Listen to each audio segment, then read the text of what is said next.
صبح کے 3 بجے جیسے ہی مسجدوں میں سائرن کی آواز آئی، میری آنکھ خود بخود کھل گئی۔ ایسا نہیں تھا کہ میں نے الارم لگایا تھا یا کسی نے جگایا تھا، بلکہ مجھے عادت تھی اسی وقت جاگنے کی۔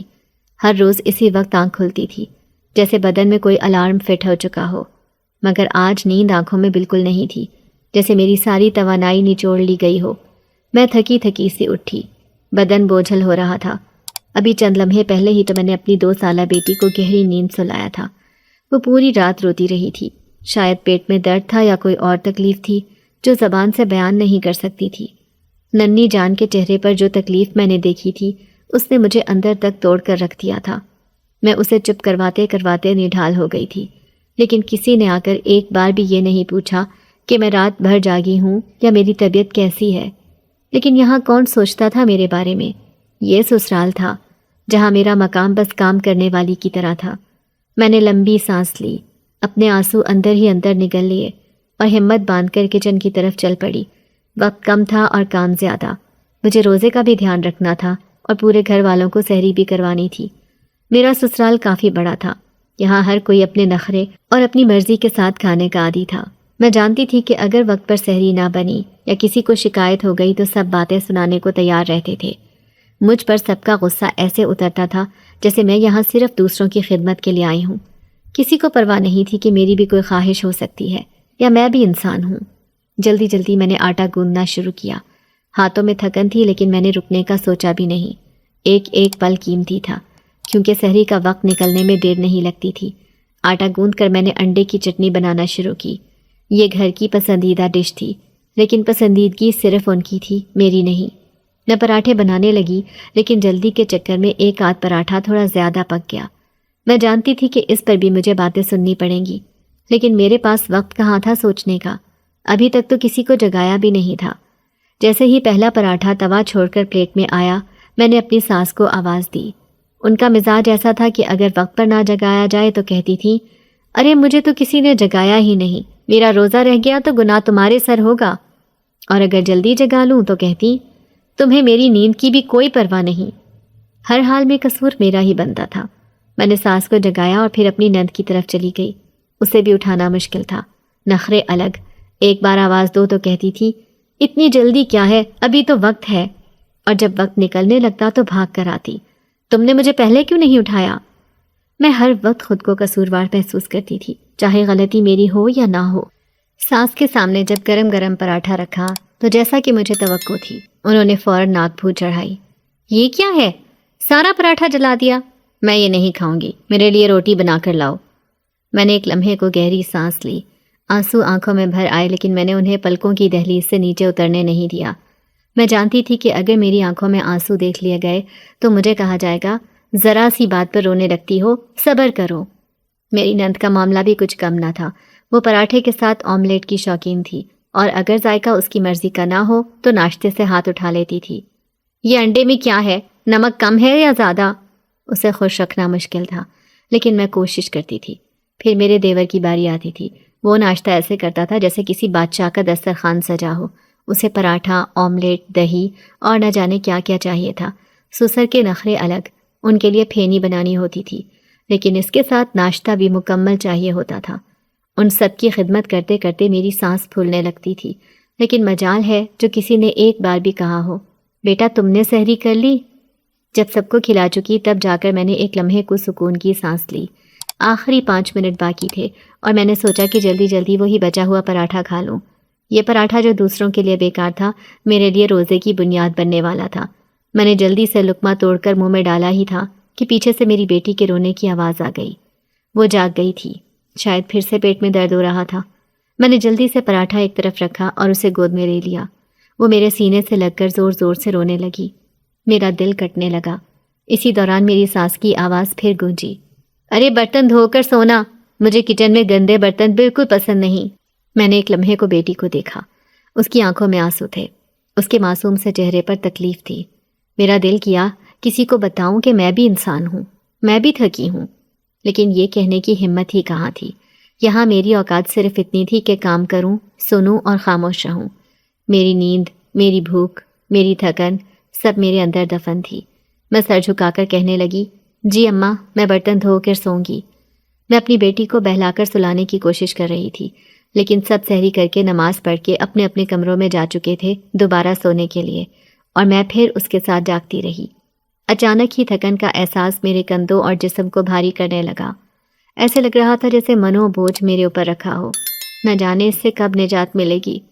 میری آنکھوں میں آنسو آ گئے تھے۔ اگر میرا شوہر میرے ساتھ ٹھیک ہوتا تو شاید میرے ساتھ یہ سب نہیں ہو رہا ہوتا۔ ایک ٹھنڈی آہ کمرے میں گھٹن اور گرمی کا احساس دلا گئی، تو میں اپنی بیٹی کو لے کر چھت پر آ گئی، جہاں پر کوئی بھی نہیں سوتا تھا۔ صبح کی ٹھنڈی ہوا کے جھونکے میرے وجود کو چھو رہے تھے، اسی لیے میری بیٹی بھی آرام سے سو گئی۔ میں نے اسے چارپائی پر لٹایا اور خود اداس نظروں سے آسمان کو دیکھنے لگی، جہاں ستارے غائب ہونے کی تیاری کر رہے تھے۔ تبھی میری نظر برابر میں موجود پڑی۔ وہاں ایک ضعیف شخص بیٹھا تھا، وہ بھی سفید کپڑوں میں۔ میں حیران تھی کہ اس گھر میں یہ شخص کہاں سے آیا، لیکن وہ نماز پڑھ رہا تھا۔ اس کے وجود سے جیسے ایک نور کی چمک پھوٹ رہی تھی۔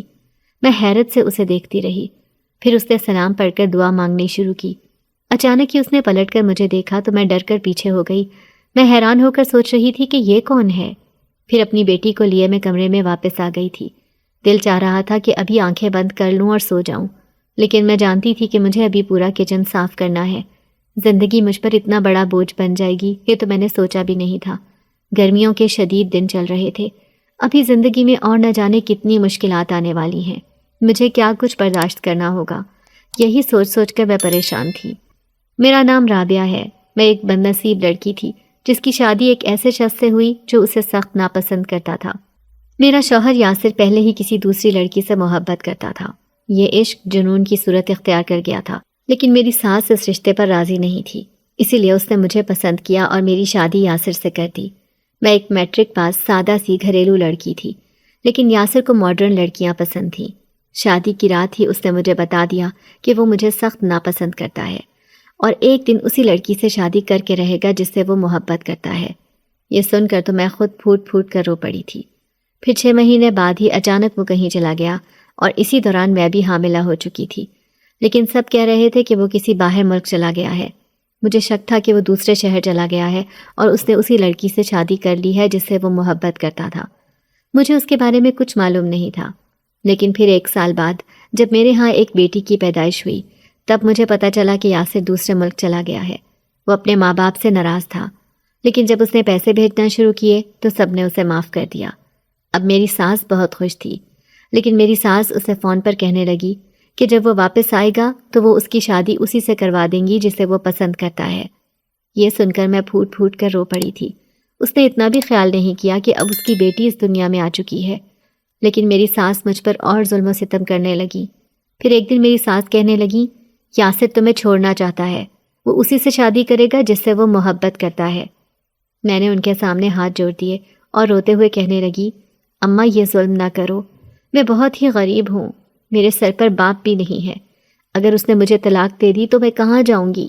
بھلے ہی وہ دوسری شادی کر لے، مجھے کوئی اعتراض نہیں، میں بھی یہاں ایک کونے میں پڑی رہوں گی۔ اب اس بات کو 2 سال ہو گئے تھے۔ میں نہیں جانتی تھی کہ اس نے شادی کی تھی یا نہیں، لیکن میرے سسرال والوں کا رویہ میرے ساتھ بہت ہی برا تھا۔ وہ مجھے بے دام کا غلام سمجھتے تھے۔ اب تو میں بیٹی کے ساتھ ساتھ اپنے سسرال والوں کو بھی ایسے ہی پال رہی تھی، ان کی خدمتیں کر کے۔ میری 2 نندیں تھیں اور 2 چھوٹے دیور، ایک ساس اور ایک سسر۔ اتنا بڑا خاندان تھا، لیکن میں اکیلی کام کرنے والی، اور ساتھ ہی میں اپنی چھوٹی بیٹی کو بھی سنبھالتی تھی۔ اب سامنے میں افطاری بنا رہی تھی۔ یاسر کے بھیجے ہوئے پیسوں سے ساس سسر نے اپنے کمرے میں اے سی لگا لیا تھا۔ سب وہیں پر لیٹے رہتے، آرام کرتے رہتے، روزہ رکھ کر سو جاتے تھے، جبکہ میں دن بھر گرمی میں کام کرتی رہتی اور ساتھ ہی اپنی چھوٹی بیٹی کو بھی سنبھالتی۔ کسی کو بھی میری بیٹی عنایا سے محبت نہیں تھی۔ اس کے کپڑے بنانے ہیں یا نہیں، میرے کپڑے پھٹ چکے ہیں یا مجھے کسی چیز کی ضرورت ہے یا میری بیٹی کی ضرورتیں ہیں، کسی کو کچھ احساس نہیں تھا، حتیٰ کہ میرے شوہر کو بھی نہیں، جس کی وہ اولاد تھی۔ لیکن میں جانتی تھی کہ یاسر وہاں نوکری کرنے کے بعد اچھے خاصے پیسے بھیجنے لگا ہے۔ جن پیسوں پر میرا حق تھا وہ سارے پیسے وہ خود استعمال کر رہے تھے۔ مجھے میری ساس خرچے کے لیے 10 روپے بھی نہیں دیتی تھی۔ اگر کبھی اس کی طبیعت خراب ہوتی تو میں اسے پاس میں ایک سرکاری ڈسپنسری میں لے جاتی، وہیں سے دوائی دلوا کر لے آتی تھی۔ اب شدید گرمی کی وجہ سے میرا منہ جل رہا تھا، لو کے تھپیڑے میرے وجود کو جھلسا رہے تھے، لیکن میں شدید گرمی میں کچن میں کھڑی سب کے لیے افطاری بنا رہی تھی۔ پاس ہی میری چھوٹی بیٹی بھی رو رہی تھی، جس کا چہرہ بھی گرمی کی شدت سے سرخ ہو رہا تھا۔ میں نے بے اختیار ہی اللہ سے فریاد کی تھی، اللہ مجھ پر بھی رحم کر، میں کہاں جاؤں؟ 3 گھنٹے گرمی میں کھڑے رہنے کے بعد میں نے ان سب کے لیے افطاری بنائی تھی۔ اس کے بعد سب اپنے اپنے کمرے سے باہر آئے۔ جب مغرب کا وقت ہو گیا تبھی میری بیٹی رونے لگی۔ میں بھی ان سب کے ساتھ دسترخوان پر بیٹھی تھی۔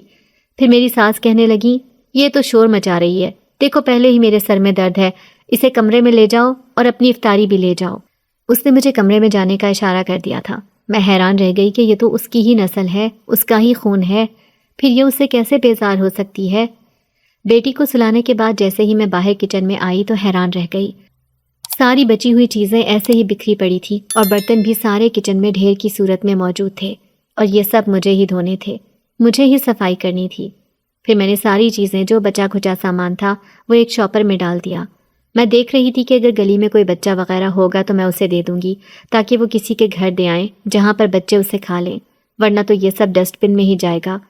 باہر جیسے ہی نکلی تو حیران رہ گئی۔ دروازے پر وہی سفید کپڑوں والا ضعیف آدمی کھڑا تھا اور وہ بہت بھوکا لگ رہا تھا۔ میں جیسے ہی شاپر لے کر باہر نکلی تو وہ ندیدی نظروں سے میرے ہاتھ کو دیکھنے لگا۔ میں نے فوراً ہی وہ تھیلا ان کی طرف بڑھا دیا تھا۔ وہ شکر گزار نظروں سے مجھے دیکھتے ہوئے کہنے لگا، شکریہ بیٹی، میں نے تو بغیر سحری کے روزہ رکھا تھا، مجھے بہت بھوک لگ رہی تھی۔ یہ کہتے ہی وہ فوراً اندر چلا گیا۔ میں خوش تھی کہ کسی کے منہ میں یہ چیزیں چلی گئیں، خراب نہیں ہوئیں۔ پھر میں خوشی خوشی اندر آ گئی۔ عجیب سی نیکی کی توانائی میں اپنے اندر محسوس کر رہی تھی۔ پھر میں نے اللہ کا نام لے کر سارا کام کیا اور خود نماز پڑھنے لگی۔ مجھے اپنے خدا پر پورا بھروسہ تھا کہ ایک نہ ایک دن میری زندگی ضرور بدل جائے گی، اور میں اسی آسرے پر اپنی زندگی گزار رہی تھی۔ پھر تو روزانہ ہی میں بچا ہوا سامان اس ضعیف شخص کو دینے لگی۔ مجھے اس بات کی بہت خوشی محسوس ہوتی تھی۔ پورا رمضان ایسے ہی گزرا۔ عید تہوار پر بھی میرے کپڑے نہیں بنے تھے۔ میں اپنی ساس کے پاس گئی اور انہیں کہنے لگی، اماں منی کے کپڑے تو بنا دو، میری بیٹی کے کپڑے ہی نہیں ہیں عید کے۔ میری ساس کہنے لگی، تیرے شوہر نے کون سا اس مہینے پیسے بھجوائے ہیں؟ یہ تو توقیر نے مجھے پیسے دیے ہیں۔ وہ اپنے چھوٹے بیٹے کا نام لے رہی تھی۔ اس کے چہرے سے صاف جھوٹ کی چمک نظر آ رہی تھی۔ میں مایوس ہو کر کمرے میں آ گئی۔ اب میں اپنی بیٹی کے کپڑے کیسے بناؤں گی؟ وہ 2 سال کی ہو گئی تھی، اس کی بہت سی ضرورتیں تھیں، لیکن مجھے ہر ضرورت کے لیے اپنی ساس کے آگے ہاتھ پھیلانا پڑتا، جو مجھے یہ جتانا نہیں بھولتی تھی کہ انہوں نے مجھے اس گھر میں رکھ کر میری ذات پر بہت بڑا احسان کیا ہے۔ میری چھوٹی بیٹی کو برابر میں رہنے والی ایک لڑکی جس کا نام فریحہ تھا وہ اپنے ساتھ لے گئی تھی۔ فرحہ 10 سال کی تھی اور وہ میری بیٹی کو اکثر اپنے ساتھ کھیلنے کے لیے لے جاتی تھی۔ پھر جب وہ واپس آئی تو میں حیران رہ گئی۔ فرح کہنے لگی، آنٹی یہ انایا کو کسی نے کپڑے دیے ہیں۔ میں نے جیسے ہی وہ کپڑے کھول کر دیکھے تو میں حیران رہ گئی۔ وہ بہت ہی خوبصورت کپڑے تھے۔ میں بار بار اس سے پوچھ رہی تھی کہ یہ کپڑے اسے کس نے دیے ہیں، لیکن فرح کہنے لگی کہ میں اسے جانتی نہیں تھی کہ وہ کون تھا۔ اس شاپر میں ایک جوڑا میرا تھا اور ایک میری بیٹی کا، چپل اور دوسری چیزوں کے ساتھ گہنے بھی تھے، اور میری بیٹی کی چوڑیاں۔ میری آنکھوں میں خوشی سے آنسو آ گئے تھے۔ جس نے بھی یہ چیزیں دی تھیں اس نے میری خوشی کا سامان کر دیا تھا۔ اب میں دل ہی دل میں اپنے رب کی شکر گزار تھی۔ پھر عید والے دن میری بیٹی جب وہ کپڑے پہن کر تیار ہوئی اور میں نے بھی وہ ریشمی اور خوبصورت کپڑے پہنے تو سب مجھے دیکھ کر حیران تھے۔ میں اور میری بیٹی بہت خوبصورت لگ رہے تھے۔ میری ساس کہنے لگی، یہ کپڑے کہاں سے آئے؟ تم تو بازار بھی نہیں گئی تھی اور نہ ہی تمہارے پاس پیسے تھے۔ وہ مجھے مشکوک نظروں سے دیکھ رہی تھی۔ اس کی بات سن کر میں گھبرا گئی۔ جلدی سے میں نے کہہ دیا، اماں یہ میری سہیلی نے تحفے میں دیے تھے۔ میری نندیں بھی حیران تھیں کہ ایسا کپڑا ہمیں تو مارکیٹ میں نہیں ملا جیسا بھابھی نے پہن رکھا ہے۔ وہ سب مجھ سے جل رہے تھے۔ پھر میری ساس نے مجھے بھری دوپہر میں کچن میں کھڑا کر دیا۔ اب میرا وجود جھلس رہا تھا۔ کچن کی گرمی نے جیسے مجھے آگ کی لپیٹ میں لے لیا تھا۔ تبھی اچانک ایک زوردار دھماکے کی آواز آئی۔ پتہ چلا کہ ٹرانسفارمر اڑ گیا ہے۔ وہ سب جو اے سی میں بیٹھ کر ٹھنڈک کے مزے لے رہے تھے وہ جلدی سے باہر آ گئے۔ اچانک ہی گھر جلنے لگا۔ ایسے لگ رہا تھا جیسے پورا گھر آگ کی لپیٹ میں ہو۔ سب بے چینی سے اپنے وجود کو سہلا رہے تھے۔ میری ساس کہنے لگی، آج تو حد سے زیادہ گرمی ہے۔ پھر نندے کہنے لگی، بجلی کو بھی ابھی جانا تھا، دیکھو تو صحیح ہم سے تو یہ گرمی برداشت ہی نہیں ہو رہی۔ جبکہ میں کچن میں کھڑی ہو کر اتنی گرمی میں کام کر رہی تھی۔ اچانک ہی کچن کی کھڑکی کھلی اور وہاں سے ٹھنڈی ہوا کے جھونکے آنے لگے۔ ایک عجیب سا ٹھنڈک کا احساس جس نے میرے پورے وجود کو اپنی لپیٹ میں لے لیا تھا۔ میں حیران تھی کہ مجھے گرمی کا احساس تک نہیں ہو رہا تھا۔ ٹھنڈی ٹھنڈی ہوا کے جھونکے میرے وجود کو ٹھنڈا کر رہے تھے۔ پھر اچانک مجھے یاد آیا کہ میری بیٹی کمرے میں اکیلی ہے، وہ گرمی سے تڑپ رہی ہوگی۔ میں فوراً ہی کمرے میں بھاگی تھی۔ جیسے ہی اپنی بیٹی کو دیکھا تو حیران رہ گئی۔ میں حیرت کے مارے بت ہی بن گئی تھی، کیونکہ میری بیٹی کے اوپر موجود پنکھا مسلسل گردش میں تھا، جبکہ پورے گھر کی لائٹ ہی نہیں تھی۔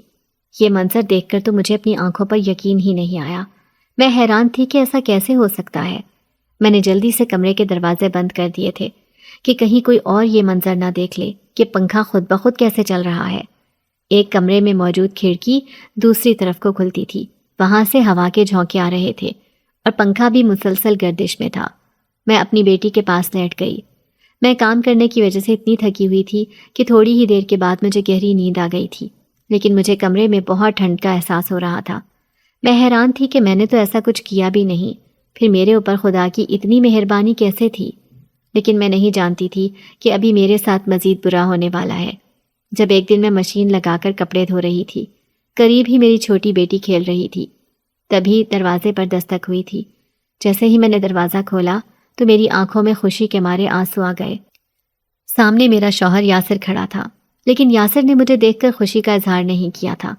میری چھوٹی سی بیٹی بھی بابا بابا کہتے ہوئے اس کی ٹانگوں سے لپٹ گئی، لیکن جیسے ہی میری نظر اس کے پیچھے کھڑی لڑکی پر پڑی تو میرے پیروں تلے سے زمین نکل گئی۔ یاسر کے ہاتھ میں ایک بہت بڑا بیگ تھا اور اس کی ظاہری حالت بتا رہی تھی کہ اس کے حالات بہت بدل چکے ہیں۔ اور وہ لڑکی کون ہے جو اس کے پیچھے کھڑی ہے؟ تبھی اس کی اماں کو بھی معلوم ہو گیا کہ یاسر واپس آ گیا ہے۔ وہ اپنے بیٹے سے گلے مل رہی تھی، بہنیں اور بھائی بھی خوشی کا اظہار کر رہے تھے۔ میرے سسر بڑے پیار سے اس لڑکی کے سر پر ہاتھ پھیر رہے تھے۔ پھر یاسر نے دھماکہ کیا کہ وہ لڑکی وہی ہے جس سے میں محبت کرتا تھا اور میں نے اس سے شادی کر لی ہے۔ مجھے اپنے کانوں پر یقین نہیں آیا تھا۔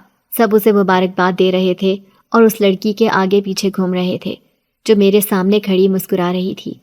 اس لڑکی کا نام فائزہ تھا۔ یاسر میرے سر پر سوتن لے آیا تھا۔ اس نے اپنی بیٹی کو پیار تک نہ کیا تھا، جبکہ میرا دل دھاڑے مار مار کر رو رہا تھا۔ میں سوچ بھی نہیں سکتی تھی کہ میرے ساتھ یہ سب ہوگا۔ آج میں بہت زیادہ غمزدہ تھی۔ میں نے اپنی بیٹی کو لیا اور اپنی اسی کوٹری میں جا کر رونے لگی۔ میری چھوٹی سی بیٹی میرے پاس ہی کھڑی تھی۔ وہ کہنے لگی، مما کیوں رو رہی ہو؟ کیا ہوا ہے؟ لیکن میں نے اسے کچھ بھی نہ بتایا۔ وہ ابھی چھوٹی تھی، نادان اور معصوم۔ اسے کچھ معلوم نہ تھا کہ اس کے باپ نے میرے اوپر کیا ظلم کیا ہے۔ میں روتے روتے یوں ہی گہری نیند سو گئی۔ شدید گرمی کا موسم تھا اور ٹھنڈک کا احساس میرے آس پاس بھی نہیں تھا، لیکن جب میں سونے لگی تو میری بیٹی بھی میرے برابر میں ہی لیٹ گئی۔ ہم دونوں ماں بیٹی اسی کھڑکی کے پاس سو رہے تھے جہاں سے ٹھنڈی ٹھنڈی ہوا کے جھونکوں نے مجھے گہری نیند کی آغوش میں جانے پر مجبور کر دیا تھا۔ پھر جب میں سو کر اٹھی تو میرا غم تھوڑا مدھم پڑ گیا تھا۔ میں اپنی بیٹی کو لے کر چھت پر چلی گئی تھی۔ میں نے دیکھا کہ اس گھر میں موجود وہ بوڑھا آدمی مجھے مسکراتے ہوئے دیکھ رہا تھا۔ آج میں نے کتنے ہی دن کے بعد اسے دیکھا تھا۔ اس نے وہی سفید رنگ کا لباس پہن رکھا تھا اور ایسے لگ رہا تھا جیسے اس کے وجود سے نور ٹپک رہا ہو۔ وہ بوڑھا آدمی خود کو غریب کہتا تھا اور کہتا تھا کہ میں ہر سحری بغیر کھانے کے کیا کرتا ہوں، میں بنا سحری کے روزہ رکھتا ہوں، لیکن اس کی ظاہری حالت بتا رہی تھی کہ وہ کسی امیر کبیر گھرانے سے تعلق رکھتا ہے۔ آخر یہ بوڑھا شخص ہے کون؟ میں نے آج تک اس کے بارے میں یہ بات معلوم نہیں کی تھی۔ وہ مجھ سے اشارے میں پوچھ رہا تھا کہ بیٹی تم ٹھیک ہو؟ میں نے اسے کہا کہ ہاں بابا میں ٹھیک ہوں۔ پھر میں اپنی بیٹی کو لے کر نیچے آ گئی تھی۔ پھر میری ساس کہنے لگی، بھلے ہی تم اسے طلاق دے دو، مجھے کوئی اعتراض نہیں۔ میں اپنے شوہر کے سامنے کھڑی تھی جہاں پر وہ اپنی نئی نویلی دلہن کے ساتھ بیٹھا تھا۔ سارے گھر والے جمع تھے، وہ میری قسمت کا فیصلہ کر رہے تھے۔ میرا شوہر یاسر نہ جانے کیا فیصلہ کرنے والا تھا، لیکن اچانک ہی اس کی نظر میری بیٹی پر پڑی جو سہمی ہوئی میرے برابر میں کھڑی تھی۔ پھر وہ کہنے لگا، پڑی رہے گی یہیں ایک کونے میں، مجھے کیا کرنا ہے اسے طلاق دے کر۔ یہ کہہ کر اس نے فائزہ کا ہاتھ پکڑا اور اپنے کمرے میں چلا گیا۔ پھر میری ساس کہنے لگی، دیکھو میرے بیٹے نے تم پر بہت بڑا احسان کیا ہے تمہیں طلاق نہ دے کر، اس لیے اب تم نے اس احسان کا بدلہ چکانا ہے۔ سارے گھر کا کام اپنی ذمہ داری سے کرنا۔ وہ میری ناتواں جان پر اتنا ظلم کیسے کر سکتے تھے؟ انہیں ذرا بھی احساس نہیں تھا۔ میں خاموشی سے اپنی بیٹی کو ساتھ لیے اپنے کمرے میں آ گئی تھی۔ میرا دل چاہ رہا تھا کہ میں ابھی اور اسی وقت یہاں سے چلی جاؤں، لیکن میں جانتی تھی کہ آنے والی زندگی میری اور مشکل ہونے والی ہے۔ پہلے تو میں اپنے سسرال والوں کی خدمت کرتی تھی، اب مجھے اپنے شوہر کے ساتھ ساتھ اپنی سوتن کا کام بھی کرنا پڑے گا۔ کیا میرا رہنا یہاں پر ٹھیک ہے؟ میری بیٹی تو گہری نیند سو گئی تھی۔ اس معصوم کو کیا معلوم کہ اس کی ماں کی کیفیت کیا ہے۔ میں جاگ رہی تھی، رات کے 11 بج گئے تھے، پر مجھے نیند نہیں آ رہی تھی۔ تبھی میں ایک فیصلہ کر کے اٹھی، مجھے یہاں سے جانا ہی ہوگا، کیونکہ میں اپنے اوپر مزید ظلم نہیں ہونے دے سکتی تھی۔ میں دل ہی دل میں بہادر بننے کی کوشش کر رہی تھی، لیکن پھر دل میں خیال آیا کہ یہاں سے نکل کر جاؤں گی کہاں؟ میرا تو کوئی ٹھکانہ بھی نہیں ہے۔ ماں باپ تو کب کے مر گئے ہیں، اور اب کوئی بہن بھائی بھی مجھے اپنے پاس نہیں رکھے گا۔ نہیں، میں یہاں سے نہیں جا سکتی۔ ابھی میں گھٹنوں میں منہ چھپائے اسی الجھن میں گرفتار تھی کہ اچانک ہی میرے کانوں میں آواز آئی، اپنے اوپر ظلم برداشت کرنا بھی بہت بڑا گناہ ہے۔ یہ آواز بڑی ہی خوبصورت تھی۔ میں نے ایک دم چونک کر سر اٹھایا۔ اس کھلی ہوئی کھڑکی سے قرآن پاک کی تلاوت کی آواز آ رہی تھی، اور میں اس تلاوت کی آواز میں کھونے لگی۔ ایسے لگ رہا تھا گلی میں موجود کوئی قرآن پاک کی تلاوت کر رہا ہے، جو میرے دل کو سکون دے رہا تھا۔ تبھی میں نے اپنی چھوٹی سی بیٹی کو اٹھایا، اس کے 2-3 جوڑے ایک تھیلی میں رکھے۔ پورا گھر سناٹے میں ڈوب چکا تھا۔ میرا شوہر جو اپنی نئی نویلی بیوی ساتھ لے کر آیا تھا، یقیناً اس کے ساتھ بند کمرے میں اپنی زندگی کے مزے لے رہا ہوگا، اور میرے ساس سسر بھی اپنی زندگی میں خوش ہیں۔ ایک میں ہی ہوں جو یہ سب ظلم برداشت کر رہی ہوں۔ اگر میں اتنا کام کسی اور کے گھر میں کروں گی تو شاید وہ مجھے پیسے بھی دے دے، تو میں اس سے اپنی بیٹی کو آرام سے پال سکتی ہوں۔ پھر اس رات میں نے فیصلہ کر لیا۔ میں اپنے اندر عجیب سی طاقت محسوس کر رہی تھی۔ میں چپکے سے گھر سے نکل آئی تھی۔ میرا یہ فیصلہ بالکل درست تھا۔ میں اپنے اوپر مزید ظلم نہیں ہونے دوں گی۔ یہی سوچ کر میں آہستہ آہستہ قدموں سے اس گلی سے باہر نکل آئی تھی، لیکن سامنے سناٹا اور چوک پر کھڑے ہوئے 2-3 آدمیوں کو دیکھ کر میں گھبرا گئی۔ یہ باہر کی دنیا بڑی ہی ظالم ہے، یہ مجھے اور میری بیٹی کو نگل لیں گے۔ یہ سوچ مجھے خوفزدہ کر رہی تھی۔ پھر میں دوسرے راستے سے نکل کر کسی پناہ کی تلاش میں جانے لگی۔ ایسے لگ رہا تھا جیسے کوئی میرا پیچھا کر رہا ہے۔ میں گھبرا کر پلٹی تھی۔ جیسے ہی دیکھا تو حیران رہ گئی۔ وہ ایک نوجوان تھا جو مسلسل میرے پیچھے آ رہا تھا۔ اس کی موجودگی سے مجھے ڈر لگ رہا تھا۔ آخر وہ میرا پیچھا کیوں کر رہا ہے؟ میں نے اپنی بیٹی کو اپنے ساتھ چمٹا لیا۔ رات کے وقت میں گھر سے نکلی تھی، ابھی تک صبح کا اجالا نہیں پھیلا تھا۔ مجھے یوں ڈرتے دیکھ کر وہ میرے قریب آیا، لیکن جب اس نے مجھ سے ایک بات کہی تو میں حیران رہ گئی۔ وہ کہنے لگا، گھبرائیں مت، میں تو آپ کی مدد کرنا چاہتا ہوں۔ آدھی رات کو ایک عورت کو اکیلے جاتے دیکھ کر مجھے حیرانی ہوئی ہے، اسی لیے میں آپ کا پیچھا کر رہا تھا۔ اب میں بری طرح سے پریشان ہو گئی کہ آخر یہ میری مدد کیسے کرے گا۔ پھر وہ کہنے لگا، آپ میرے ساتھ چلیں، میں آپ کو رہنے کے لیے ٹھکانہ دوں گا۔ آج کی رات آپ اس میں گزار لینا، اور صبح آپ کی مرضی جہاں بھی چلی جائیں، مجھے کوئی اعتراض نہیں ہوگا۔ یہ سن کر میں سوچ میں پڑ گئی تھی۔ میری چھوٹی بیٹی کو بھی نیند آ رہی تھی۔ مجھے اس کا بھی احساس تھا کہ میں آدھی رات کو اپنے ساتھ ساتھ اسے بھی پریشان کر رہی ہوں، اس لیے میں نے فوراً ہی اسے اپنی گود میں اٹھا لیا اور اس نوجوان سے کہنے لگی، میں تم پر بھروسہ کر کے تمہارے ساتھ جا رہی ہوں، دیکھو میرے ساتھ کچھ غلط نہ کرنا۔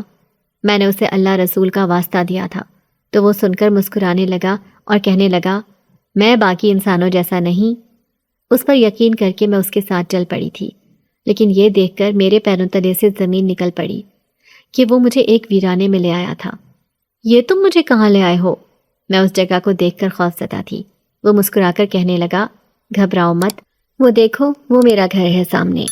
میں نے دیکھا سچ میں ہی وہاں پر ایک گھر تھا۔ پھر میں اور میری بیٹی وہاں چلے گئے تھے، جبکہ وہ باہر ہی بیٹھ گیا تھا۔ کمرے میں آرام دہ بستر تھا۔ میں اپنی بیٹی کو لے کر وہاں بیٹھ گئی، لیکن مجھے نیند نہیں آ رہی تھی۔ ہر طرف خاموشی اور اندھیرا چھایا ہوا تھا۔ تھوڑی ہی دیر بعد اس نے میرے کمرے کے دروازے پہ دستک دی تو میں ڈر گئی۔ پھر وہ کہنے لگا، میں تمہارے لیے کھانا لے کر آیا ہوں۔ میں نے جیسے ہی کھانا کھایا تو میں حیران رہ گئی۔ وہ کھانا بڑا ہی مزیدار تھا۔ ایسا کھانا میں نے آج تک نہیں کھایا تھا۔ میں جلدی جلدی کھانا کھا رہی تھی کیونکہ مجھے بھوک بھی بہت شدت سے لگ رہی تھی۔ پھر میں نے اپنی چھوٹی بیٹی کو جگایا اور اسے بھی خوب پیٹ بھر کر کھانا کھلایا۔ اب میں سکون سے بیٹھ گئی تھی۔ میں آج رات سونا نہیں چاہتی تھی کیونکہ مجھے اس اجنبی نوجوان سے ڈر لگ رہا تھا۔ مجھے جاگتے دیکھ کر وہ میرے سامنے آیا اور کہنے لگا، گھبراؤ مت، بے فکر ہو کر سو جاؤ۔ تو میں کہنے لگی، نہیں میں نہیں سوؤں گی، بلکہ صبح ہوتے ہی میں یہاں سے چلی جاؤں گی۔ یہ سن کر وہ کہنے لگا، جیسے تمہاری مرضی۔ دراصل میں بھی بس کچھ پل کے لیے ہی یہاں آیا ہوں، اس کے بعد میں یہاں سے چلا جاؤں گا۔ میں ڈرتے ڈرتے اس سے کہنے لگی، کیا تم اکیلے یہاں رہتے ہو؟ تو وہ کھوجنے والی نگاہوں سے مجھے دیکھتا رہا، پھر کہنے لگا، ہاں، میں کسی خاص مقصد سے آیا تھا، لیکن وہ مقصد میرا ابھی تک پورا نہیں ہوا۔ میں جھجکتے ہوئے کہنے لگی، کیا میں وہ مقصد پوچھ سکتی ہوں؟ آخر تم کس وجہ سے یہاں آئے تھے؟ تو وہ کہنے لگا، دراصل میرا باپ ہے بہت ہی بوڑھا، میں اسے تلاش کرتا ہوا یہاں تک آیا تھا، لیکن ابھی تک مجھے اس کے بارے میں پتہ نہیں چلا۔ میں اسے کہنے لگی، خدا کرے تم اپنے باپ سے جلد ہی مل جاؤ۔ تو وہ کہنے لگا، ہاں، تم نے تو اسے کبھی دیکھا بھی نہیں ہوگا، کیونکہ جہاں سے تم آئی ہو وہیں پہ وہ رہتا تھا، لیکن تم اس کے بارے میں نہیں جان سکتی کیونکہ وہ تمہارے سامنے آیا ہی نہیں ہوگا۔ میں حیرت سے کہنے لگی، کیا مطلب؟ میں اس کے بارے میں کیسے جان سکتی ہوں؟ تو وہ کہنے لگا، دراصل یہ ایک راز ہے جس کے بارے میں شاید تمہیں معلوم ہی نہیں۔ میں ایسے ہی تمہارے پیچھے نہیں آیا، تمہارے پیچھے آنے کا مقصد کچھ اور ہے۔ تمہارے آنے سے پہلے ہی میں نے ایک خاص عمل کر لیا تھا، اس لیے مجھے تمہاری تصویر نظر آئی۔ مجھے معلوم ہو گیا ہے کہ تم میرے باپ کے بارے میں جانتی ہو۔ اس کی بات نے مجھے اچھا خاصا حیران کر دیا تھا، میں نہیں سمجھی تھی کہ وہ مجھے کیا کہہ رہا ہے۔ پھر وہ کہنے لگا، دراصل بات یہ ہے، کیا تم نے کبھی میرے باپ کی مدد کی ہے؟ میں کہنے لگی، میں تمہارے باپ کو جانتی ہی نہیں ہوں۔ تو وہ سن کر مسکرایا، پھر کہنے لگا، لیکن مجھے میرے عمل میں صاف پتہ چل گیا تھا کہ میرے باپ سے تمہارا کوئی نہ کوئی رشتہ ہے۔ اب میں حیران تھی، مجھے اس کی کوئی بھی بات سمجھ میں نہیں آ رہی تھی۔ پھر وہ کہنے لگا، میں تمہیں سب کچھ سمجھاتا ہوں۔ دراصل میں ایک جنزاد ہوں، اور میں اپنے جنزاد باپ کو تلاش کرنے کے لیے انسانوں کی دنیا میں آیا تھا، لیکن مجھے ابھی تک اس کے بارے میں کچھ معلوم نہیں ہوا۔ تمہیں یہ جان کر حیرانی ہوگی، لیکن تم مجھ سے گھبراؤ مت، کیونکہ میں تمہیں کبھی کوئی نقصان نہیں پہنچاؤں گا۔ میں ایک نیک جنزاد ہوں۔ دراصل میرا باپ مجھ سے ناراض ہو گیا تھا، کسی بات پر وہ مجھ سے خفا ہے، اور ہماری دنیا سے ناراض ہو کر وہ اس دنیا میں آ گیا تھا۔ وہ بہت زیادہ بوڑھا ہو گیا ہے اور اپنی طاقتیں بھی کھو بیٹھا ہے۔ اب میں پریشان ہوں کہ وہ کہاں پر رہتا ہوگا، کس طرح اپنی ضروریات پوری کرتا ہوگا، نہ جانے زندہ بھی ہے یا نہیں۔ اب میں نے اس کے لیے ایک خاص عمل کیا تھا تاکہ مجھے میرے باپ کے بارے میں پتہ چل جائے، لیکن اس کا کوئی فائدہ نہیں ہوا۔ لیکن میرے سامنے پہلے ہی تمہاری تصویر آ گئی تھی۔ تھوڑی ہی دیر بعد جب تم خود میرے سامنے آئیں تو میں حیران رہ گیا۔ اب تم ہی بتاؤ کہ وہ کہاں ہیں، تم ان کے بارے میں ضرور جانتی ہوگی۔ میں حیران تھی کہ میں نے بھلا اس کے بوڑھے باپ کو کہاں دیکھا ہوگا، میں تو کسی ایسے شخص کو نہیں جانتی تھی، لیکن وہ کہہ رہا تھا کہ میرا اس کے باپ سے کوئی تعلق ہے۔ اب میں سوچ میں پڑ گئی، تبھی مجھے یاد آیا، ہاں، وہ ایک شخص جو بہت ضعیف تھا، جو بنا سحری کے ہی روزہ رکھتا تھا، لیکن اس کو دیکھ کر ایسے لگتا تھا جیسے وہ کوئی انسان نہیں بلکہ ایک نور سے بھرا ہوا وجود ہے۔ پھر میں اس سے کہنے لگی، میں تو کسی شخص کو نہیں جانتی، ہاں، لیکن اس شخص کو جانتی ہوں جو ہمارے گھر کے برابر میں رہتا تھا۔ تو کیا وہ تمہارا باپ تھا؟ میں حیرت سے اسے کہہ رہی تھی۔ تبھی اس نے تیزی سے پلٹ کر مجھے دیکھا اور کہنے لگا، ہاں ہاں، کہاں ہے وہ، مجھے بتاؤ، میں اس کے پاس جانا چاہتا ہوں۔ بس تم مجھ پر یہ احسان کر دو، میں تمہارا یہ احسان زندگی بھر نہیں بھولوں گا۔ میں اپنے باپ کو منا کر اپنی دنیا میں لے جاؤں گا۔ میں نہیں چاہتا کہ وہ یہاں بھٹکتا پھرے، کیونکہ ابھی اس کی طاقتیں بھی نہ جانے کہاں چلی گئی ہیں۔ میں اسے واپس ایک طاقتور سردار کے روپ میں دیکھنا چاہتا ہوں۔ وہ جلدی جلدی کہہ رہا تھا۔ اب میں تھوڑی گھبرا گئی، میں بھلا آدھی رات کو اسے واپس وہاں کیسے لے کر جاؤں گی جہاں سے میں بھاگ کر آئی ہوں؟ پھر میں کہنے لگی، میں تمہیں وہاں تو نہیں لے کر جا سکتی، ہاں، لیکن یہ ضرور بتا سکتی ہوں کہ وہ کہاں پر ہے۔ پھر میں نے اسے اس جگہ کا راستہ دکھا دیا تھا۔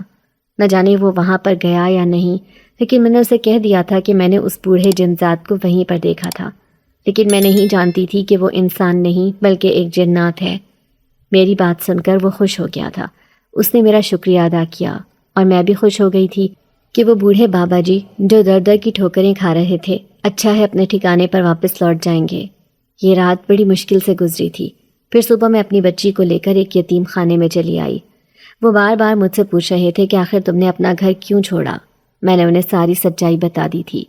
میں ان سے کہنے لگی کہ مجھ پر بہت ظلم ہوتا ہے، میرا شوہر مجھ پر اپنی سوتن لے آیا ہے، وہ مجھے خرچہ بھی نہیں دیتا، اپنی بچی کو پالنے کے لیے میرے پاس 1 روپیہ بھی نہیں ہوتا تھا، اور میں اپنی بچی کو دوا دلانے کے لیے پیسے بھی اپنی ساس سے لیتی تھی، بدلے میں ان کے سارے گھر کا کام کاج کرتی تھی۔ وہاں مجھ پر زندگی تنگ تھی، اس لیے میں وہاں سے بھاگ کر آ گئی۔ تو وہ کہنے لگے کہ ٹھیک ہے، اب تم یہیں پر رہنا، لیکن یہاں پر بھی تمہیں کام تو کرنا ہوگا۔ میں جانتی تھی کہ ہر جگہ کا یہ اصول ہے، کام کرو گے تو روٹی ملے گی۔ پھر میں یہاں اپنی بیٹی کو پالنے لگی۔ میری بیٹی ایک فاؤنڈیشن اسٹیشن اسکول میں پڑھنے لگی تھی۔ اس بات کی مجھے بہت خوشی تھی، کم از کم میری بیٹی تو یہاں تعلیم حاصل کر رہی ہے۔ پھر ایک دن یتیم خانے کی انچارج آ کر کہنے لگی، تم سے کوئی ملنے آیا ہے۔ میں حیران تھی کہ مجھ سے بھلا ملنے کون آ سکتا ہے، کیونکہ میرا تو کوئی جاننے والا نہیں تھا۔ کہیں میرا بھائی تو نہیں؟ یہی سوچ مجھے خوش کر رہی تھی۔ پھر جیسے ہی میں اٹھ کر باہر گئی، سامنے بیٹھے اجنبی نوجوان کو دیکھ کر میں گھبرا گئی۔ میں تو اسے جانتی بھی نہیں تھی۔ میں حیرت سے اسے کہنے لگی، تم کون ہو؟ تو وہ سرگوشی میں کہنے لگا، میں وہی جنزاد ہوں جو ایک انسان کے روپ میں آیا تھا۔ تم میرے ساتھ چلو، میں تمہاری زندگی خوبصورت بنا دوں گا۔ یہ سن کر میں خوفزدہ ہو گئی۔ میں جلدی سے کہنے لگی، نہیں نہیں، مجھے تمہارے ساتھ نہیں جانا، تم چلے جاؤ یہاں سے۔ مجھے یوں غصے میں دیکھ کر یتیم خانے کی انچارج بھاگتی ہوئی آئی تھی۔ وہ کہنے لگی، کیا ہوا؟ کیا تم اس شخص کو نہیں جانتی ہو؟ میں اس سے بہت زیادہ خوفزدہ تھی، اس لیے میں نے اسے کہا کہ نہیں، میں اس کے ساتھ نہیں جاؤں گی۔ پھر اس انچارج نے اسے واپس بھیج دیا تھا۔ اسے سچائی معلوم نہیں تھی کہ یہ کون ہے، لیکن مجھے بہت ڈر لگ رہا تھا۔ آخر یہ یہاں کیوں آیا تھا میرے پیچھے پیچھے؟ اب جب میں سو رہی ہوتی تو مجھے اپنے آس پاس آہٹیں سی محسوس ہوتی۔ ہر رات مجھے ایسے لگتا جیسے کہ میرے کان میں کوئی سرگوشی کر رہا ہے کہ میں تمہیں لینے آیا ہوں، میرے ساتھ چلو۔ میں ہرگز اس کے ساتھ نہیں جاؤں گی، میں نے فیصلہ کر لیا تھا۔ پھر دن یوں ہی گزرنے لگے۔ ایک دن انچارج کہنے لگی، ایک عورت آئی ہے، وہ کہہ رہی ہے کہ میری بہو یہاں رہتی ہے، مجھے کسی نے بتایا ہے اور میں اسے لینے آئی ہوں۔ میں جیسے ہی اس عورت سے ملنے کے لیے گئی تو اسے دیکھ کر حیران رہ گئی۔ وہ عورت کوئی اور نہیں بلکہ میری ساس تھی۔ میں حیرت سے اسے دیکھ رہی تھی۔ پھر وہ کہنے لگی، ارے ایسے بھی کوئی گھر چھوڑ کر آتا ہے؟ کہاں کہاں تمہیں نہیں ڈھونڈا، چلو یاسر تمہارا انتظار کر رہا ہے۔ میں حیرت سے اپنی ساس کو دیکھ رہی تھی۔ وہ اتنی مٹھاس لہجے میں بھر کر مجھ سے باتیں کر رہی تھی۔ پھر اس نے میرے سامنے ہاتھ جوڑ دیے اور کہنے لگی، یاسر تمہارا انتظار کر رہا ہے، اس کی دوسری بیوی اسے چھوڑ کر چلی گئی ہے، اب میں اپنی پوتی اور تمہیں لینے آئی ہوں، خدا کے لیے تم چلو۔ سامنے ہی انچارج کھڑی تھی، وہ کہنے لگی، تمہاری ساس اتنی منتیں کر رہی ہے، شوہر بھی تمہیں بلا رہا ہے، تمہیں جانا چاہیے، ایک موقع انہیں ضرور دینا چاہیے۔ اب میں سوچ میں پڑ گئی تھی، یہاں زندگی تھوڑی آسان تھی، وہاں جا کر پھر سے مشکل ہو جائے گی۔ اب میں سوچ رہی تھی کہ آخر میں کروں تو کیا کروں، لیکن میں نے اپنے شوہر کو ایک موقع اور دینے کا فیصلہ کیا۔ اب جب کہ میری سوکن بھی میرے شوہر کو چھوڑ کر چلی گئی تھی تو مجھے وہاں جانا چاہیے۔ یہی فیصلہ کر کے میں اپنی ساس سے کہنے لگی، ٹھیک ہے اماں، میں چلوں گی آپ کے ساتھ۔ یہ سن کر وہ خوش ہو گئی تھی۔ میری بیٹی بھی حیران تھی، وہ تھوڑی بڑی بھی ہو گئی تھی اور بار بار مجھ سے پوچھ رہی تھی کہ امی ہم کہاں جا رہے ہیں، لیکن میں نے اسے کچھ بھی نہیں بتایا۔ جیسے ہی میں اپنے گھر واپس آئی تو حیران رہ گئی۔ میرا شوہر بستر پر پڑا تھا، اس کی دونوں ٹانگوں پر پلستر تھا، اور اس کی یہ حالت دیکھ کر مجھے اپنی آنکھوں پر یقین نہیں آیا تھا۔ پھر میری ساس روتے ہوئے کہنے لگی، اس کا ایکسیڈنٹ ہو گیا تھا، ایکسیڈنٹ اتنا برا تھا کہ اس کے بچنے کی کوئی امید ہی نہیں تھی، لیکن شکر ہے یہ تو بچ گیا، لیکن اس کی دونوں ٹانگیں نہیں بچ سکیں، ان پر پلستر چڑھا ہے، ہڈی ٹوٹ گئی ہے، نہ جانے کتنے مہینے تک پلستر چڑھا رہے گا، اسے تمہاری ضرورت ہے۔ پھر میری ساس غصے سے کہنے لگی، وہ لڑکی، وہ تو اسے 1 مہینے بعد ہی چھوڑ کر چلی گئی تھی، اب تم ہی اسے سہارا دو۔ اب میں ان کا مقصد سمجھ گئی تھی، وہ مجھے خدمت گزاری کے لیے میرے شوہر کے پاس لے کر آئی تھی۔ اب وہ خود کسی کام کے نہیں رہے تھے، اب تو زندگی اور بھی مشکل ہو جائے گی، اس سے اچھا تو میں یتیم خانے میں تھی۔ اب میں سوچ میں پڑ گئی، کیا مجھے وہاں واپس جانا چاہیے یا اپنے شوہر کی خدمت کرنی چاہیے؟ میرا شوہر مجھ سے معافی کا طلبگار تھا، اس نے میرے سامنے ہاتھ جوڑ دیے تھے، پھر اس نے میری بیٹی کے سر پر ہاتھ رکھا، لیکن اس وقت اس نے مجھے سہارا نہیں دیا تھا جس وقت مجھے اس کی ضرورت تھی، اور نہ ہی میری بیٹی کو محبت دی تھی، یہاں تک کہ اس کو اپنی اولاد کہہ کر پکارا بھی نہیں۔ اب میں آنسو بہا رہی تھی کہ خدا نے میرا نصیب کیسا بنایا ہے۔ میں نے دیکھا کہ ان کے سارے بہن بھائی اپنے اپنے گھروں میں شفٹ ہو گئے تھے، سب کی شادیاں ہو گئی تھیں، وہ تنہا اپنی زندگی اس گھر میں گزار رہے تھے جس میں میری ساس اور سسر رہتے تھے۔ اب مجھے اپنے شوہر کے ساتھ ساتھ ان کی خدمت بھی کرنی تھی۔ پھر میں نے دل میں سوچا کہ اس کا اجر مجھے اللہ ہی دے گا، گھر میں کھانے کے لیے بھی کچھ نہیں تھا۔ پورا دن میں گھر کے کام کرتی، پھر شام میں سلائی کرنے بیٹھ جاتی، کیونکہ مجھے اب اپنی بیٹی کو بھی پالنا تھا۔ میرے سسر کی پینشن آتی تھی، اس سے تھوڑے بہت گھر کے خرچے پورے ہو جاتے تھے۔ ہر طرف مایوسیاں اور پریشانیاں تھیں۔ پھر اس رات بھی میں بیٹھ کر سلائی کر رہی تھی کہ اچانک ہی مجھے سر میں درد ہوا۔ میں نے رونا شروع کر دیا تھا۔ زندگی مجھ پر بہت بوجھ تھی، کاش میں اس دنیا میں آتی ہی نہیں۔ میرے دل میں یہ سوچ آئی تو ساتھ ہی اچانک ایک ٹھنڈی ہوا کا احساس میرے بدن کو چھونے لگا۔ ٹھنڈی ٹھنڈی ہوا کے جھونکے مجھے محسوس ہو رہے تھے۔ پھر میں چھت پر چلی آئی اور یہاں آ کر خود کو پرسکون کرنے لگی۔ تمہارا نصیب بہت اچھا ہے، دیکھنا ایک دن تمہارے حالات بدل جائیں گے۔ تم ایک ہمت والی لڑکی ہو۔ اپنے پیچھے آنے والی آواز کو سن کر میں حیران رہ گئی۔ جیسے ہی پلٹ کر دیکھا تو سامنے کھڑے ہوئے جنزاد کو دیکھ کر میں حیران رہ گئی۔ میں اس سے خوفزدہ ہو گئی تھی۔ مجھے یوں ڈرتے دیکھ کر وہ کہنے لگا، گھبراؤ مت، میں تمہیں کوئی نقصان پہنچانے نہیں آیا، بلکہ میں تو تمہارا ساتھ دینے آیا ہوں۔ زندگی کے اس اہم موڑ پر جب تمہیں کسی کے ساتھ کی ضرورت ہے، میں تمہارے ساتھ کھڑا ہوں۔ لیکن تم یہاں کیوں آئے ہو؟ میں گھبرا کر اس سے پوچھنے لگی تو وہ مسکرا کر کہنے لگا، اس لیے کیونکہ تمہاری وجہ سے میرا باپ واپس ہمارے قبیلے میں لوٹ گیا ہے۔ اب وہ سردار بن گیا ہے، اس کے حالات بدل گئے ہیں۔ وہ پہلے کی طرح تنہا اور کمزور نہیں رہا، بلکہ وہ طاقتور ہو گیا ہے، اور اپنے باپ کو پا کر میں بہت خوش ہوں۔ تم نے مجھے یہ خوشی دی ہے، اسی لیے میں بھی تمہیں ایک بہت بڑی خوشی دوں گا۔ تم اس وقت کا انتظار کرنا جب یہ خوشی تمہاری زندگی میں آئے گی۔ تم اپنی زندگی پر رشک کرو گی۔ ابھی تم بہت مایوس ہو، لیکن میں تمہیں مایوس نہیں دیکھ سکتا۔ تمہاری زندگی کے سارے اندھیرے میں دور کر دوں گا۔ وہ مجھ سے عجیب و غریب باتیں کر رہا تھا، جبکہ میں حیرت سے اسے دیکھے جا رہی تھی۔ آخر وہ میری زندگی کے اندھیرے کیسے دور کرے گا؟ مجھے اس بات کی سمجھ نہیں آئی تھی۔ میں مایوس ہو کر کہنے لگی، لیکن میرے حالات بدلنے والے نہیں ہیں۔ میرا شوہر اب کبھی بھی ٹھیک نہیں ہوگا۔ اب ساری زندگی مجھے ہی یہ ساری محنت کرنی پڑے گی۔ کاش میں وہاں سے واپس سے نہیں آتی۔ وہ مسکرا کر کہنے لگا، تم تو خوش نصیب ہو، خدا نے تمہیں اتنا بڑا درجہ دیا ہے۔ تم ایک بیمار شخص کی خدمت کر رہی ہو۔ دیکھو اب وہ معذور ہے، لیکن اس کے دل میں تمہاری قدر ہو جائے گی۔ میری دعا ہے کہ تم ایک خوشحال زندگی گزارو، اور زندگی کے کسی موڑ پر تمہیں میری مدد کی ضرورت ہوگی تو میں تمہاری مدد کرنے ضرور آؤں گا۔ میں حیرت سے کہنے لگی، تم میری مدد کیسے کر سکتے ہو؟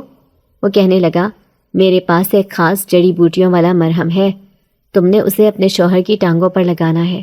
تمہارے شوہر کی ٹانگیں جو چل نہیں سکتا، دیکھنا اس مرہم کے لگاتے ہی وہ کیسے ٹھیک ہو جائے گا۔ مجھے امید ہے کہ تم پہلے سے بھی بہت خوبصورت زندگی گزارو گی۔ اس کی بات سن کر میں بہت خوش ہو گئی تھی۔ میں نے اسے کہا کہ مجھے وہ مرہم ضرور لا کر دینا۔ اس نے مجھ سے وعدہ کر لیا تھا۔ پھر وہ تھوڑی دیر بعد میرے سامنے سے غائب ہو گیا۔ میرے سر کا درد اچانک ہی کہیں غائب ہو گیا تھا، اور میں زندگی میں آنے والی اس امید کے تحت نئے سرے سے زندگی گزارنے کے لیے تیار تھی۔ اب میری بیٹی ایک سرکاری اسکول میں جانے لگی تھی۔ میری ساس اسے چھوڑ کر آتی۔ پھر میری ساس کہنے لگی، میں نے تمہارے ساتھ بہت غلط کیا، شاید خدا نے ہمیں اسی لیے یہ سزا دی ہے۔ میں گھبرا کر کہنے لگی، نہیں، میں نے کبھی آپ کو کوئی بد دعا نہیں دی، اور نہ یاسر کو۔ میری ساس کہنے لگی، تمہاری بد دعا نہیں بلکہ تمہاری ہمیں لگی ہے، کیونکہ ہم نے تمہارے اوپر بہت ظلم کیا۔ مجھے معاف کر دینا بیٹی۔ ان کی بات پر میں رونے لگی تھی، لیکن میں امید کا دامن ہاتھ سے نہیں چھوڑنا چاہتی تھی۔ مجھے امید تھی کہ ایک دن میرا شوہر بالکل ٹھیک ہو جائے گا، اپنی ٹانگوں پر کھڑا ہوگا۔ پھر اگلی رات جب میں اپنے شوہر کے کمرے میں سو رہی تھی، اچانک ہی دھیرے دھیرے کمرے کا دروازہ بجنے لگا۔ میں حیران تھی کہ دروازے پر کون ہے۔ پاس ہی میری بیٹی بھی سو رہی تھی۔ میں نے جیسے ہی اٹھ کر دروازہ کھولا، ایک سایہ سا مجھے سیڑھیوں کے پاس کھڑا ہوا دکھائی دیا۔ وہ اشارے سے مجھے اپنی طرف بلا رہا تھا۔ میں اس سائے کو دیکھ کر خوفزدہ ہو گئی، لیکن میں سمجھ گئی تھی کہ یہ وہی جنزاد ہے جو مجھے اپنے پاس بلا رہا ہے۔ میں بھی اس کے پاس جانا چاہتی تھی، سو اپنی ہمت جمع کر کے میں چھت پر آ گئی تھی۔ پھر وہ کہنے لگا، میں تمہارا انتظار کر رہا تھا، جب تم نہیں آئی تو مجھے تمہیں یہاں بلانا پڑا۔ دیکھو میں تمہارے لیے یہ خاص مرہم لے کر آیا ہوں، اسے تم اپنے شوہر کی ٹانگوں پر لگاؤ گی تو تمہارا شوہر ایک دن بالکل ٹھیک ہو جائے گا۔ یہ سن کر میں بہت خوش ہوئی تھی۔ میں اس سے کہنے لگی، اس کا مطلب ہے کہ میری زندگی میں خوشی آنے والی ہے، میرا شوہر ٹھیک ہو جائے گا تو میری زندگی بھی بدل جائے گی۔ میں مستقبل کے سہانے خواب دیکھ رہی تھی۔ وہ کہنے لگا انشاءاللہ تمہارے سارے خواب پورے ہوں گے، تم نے میری بہت بڑی خواہش پوری کی ہے، تم ایک اچھی لڑکی ہو۔ وہ میری تعریف کر رہا تھا۔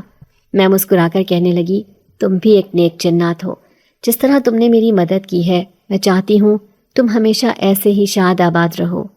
یہ سن کر وہ خوش ہوا اور کہنے لگا شکریہ دعائیں دینے کے لیے، اب جب تم سے ملاقات ہوگی تب تمہارا شوہر بالکل ٹھیک ہو چکا ہوگا۔